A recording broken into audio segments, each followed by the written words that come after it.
peintre à fleur de peau, du basket à cheval et des livres précieux.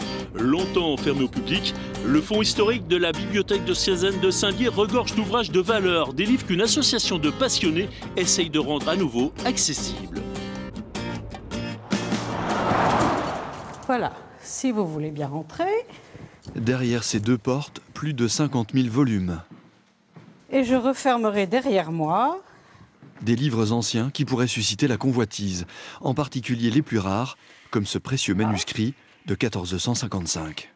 Si le mot précieux, encore pour vous, dit argent, valeur marchande, j'en sais rien. Peut-être, probablement, mais c'est pas ça qui nous motive.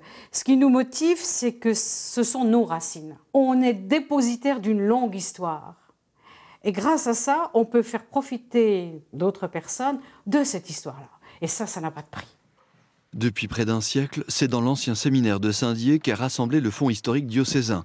Des documents qui appartenaient pour la plupart aux prêtres vosgiens. Essentiellement des ouvrages religieux, bien sûr. Mais entre une hagiographie et une somme théologique, on trouve aussi des livres plus étonnants, comme cet exemplaire de l'encyclopédie de Diderot et d'Alembert.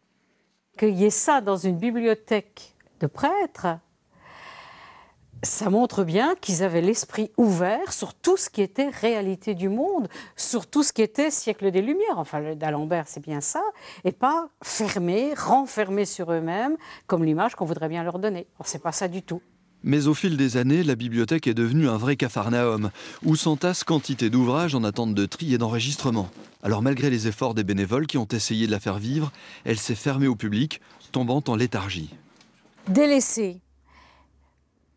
Par manque de main, par manque de passion peut-être, ou par usure. C'est-à-dire quand c'est une seule personne ou deux personnes qui veulent s'occuper de cette immensité, à la longue, répéter toujours la même chose, puis ne pas voir que ça avance, ça finit par être usant. Pour résister à cette usure, il faut travailler en équipe. C'est le credo de l'association des Amis de la Bibliothèque.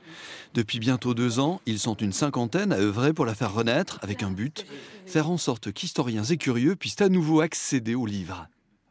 Il faut donner la joie de venir les chercher, il faut être actif, il faut montrer qu'il y a de la vie et que ça vaut la peine.